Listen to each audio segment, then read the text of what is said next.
الله الرحمن الرحيم. السلام عليكم ورحمة الله تعالى وبركاته. أدبن السلام يا دمان بالشوين تكسو قيب كشي مناسبة ديننا تكوقيم هي قايها بدن له. إن كلي مال يسقي ما دام مسرح الجوك لما وحقو خير بدن أما بقو قيمة بدن ما ضلها النوع أنا كلا اللي بحوج شنو يو قرآن الكريم كه يو تيرك الدين الإسلام كه. إن كلي وحفر حدوين ardayda aad ku tirada badan ee ka soo qayb gashay munaasabadeenan maanta iyo dhammaan waalidiinta iyo macallimiinta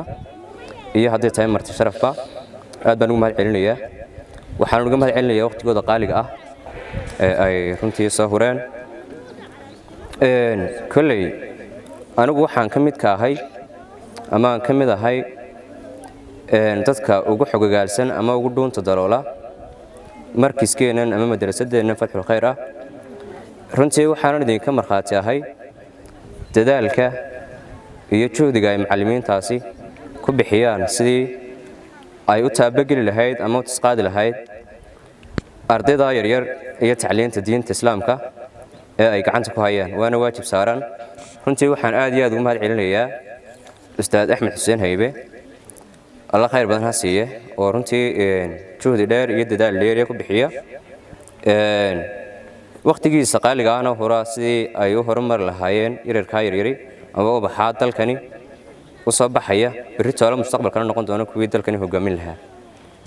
كل يكون ديران ما يو سببت عادة أو كلول يو وقت جواز كجواب سيا نوحان هل كان إن شاء الله كل مرة دونا ما سو كوبان oo insha Allah ka hadlaysa cilmiga iyo faa'iidooyinkiisa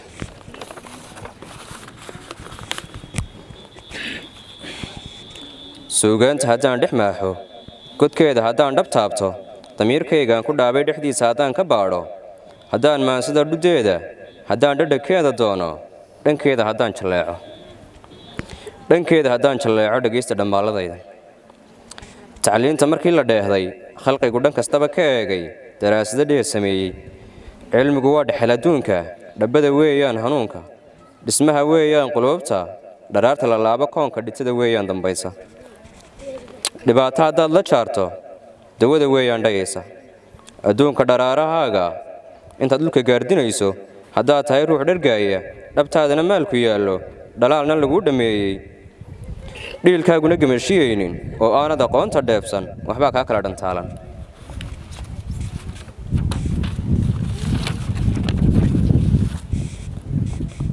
markuu dhasho uu dhalaanku dhabtii hooyada yimaado koroo bilo dhowra joogo dharaara markuu tisqaado dhadbama caqliga iyo garaadku dabeed loo dhiiba looxa misena loo dhiga qur-aanka higaadana loo dhammeeyo tacabkii lala dhinac istaagay markuu rabbi ugu dhowaado ilaa maalintuu dhaqaaqo godka aakhira u dheelmo ka dhuunta adduunyadoo dhan cilmigu waa dhudaha ruuxu ku dhaato mafaacigiisa dunida waxa la isku dhaafay xaqiiq lagu kala dhaqaaqay barkood waxay dhiiranaanta dhulkiiba intay ka duushay waxay cirka ugu dhawaatay barkoodna waxay dhimbiilo hubkaa dhacaya gantaalo ridada dhexe soo samaysay barkoodna waxay gantaalo hubkaa dhacaya dhimbiilo ridada dhexe soo samaysay barkood dhismayaal cajiiba wuxuu dhulka uga bineeyay barkoodna waxay dhibaato ku soo dhiciyaan bariiska dhiigoodu si uu u daato si ay dhuuniga u keento dhiigoodu wuxuu u daato si ay dhuuniga u keento farqiga labada dhex yaala sirtaa ku dhex duugan meeshu aqoon la isdheeriyo weeye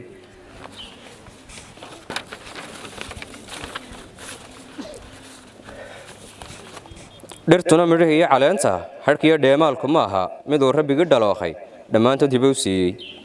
dhalaalka badh baa ku caana badh baa dhaxan iyo xagaaba badh baan dhuuxooda loocin dhigooda badh baa saboola badh baan dhangad looga aayin dhembiisha badh baan la siinin dadkuna waa dhaabadaasi ninaan cilmi soo dhagaysan duruusna ku dhaadanaynin dhanbay ka maraan makhluuqo cidina talada uma dhiibto had iyo goorkii dhexdooda aqoonta dhigtaa u dooran wasalaamu calaykum waraxmatullaahi wabarakaatu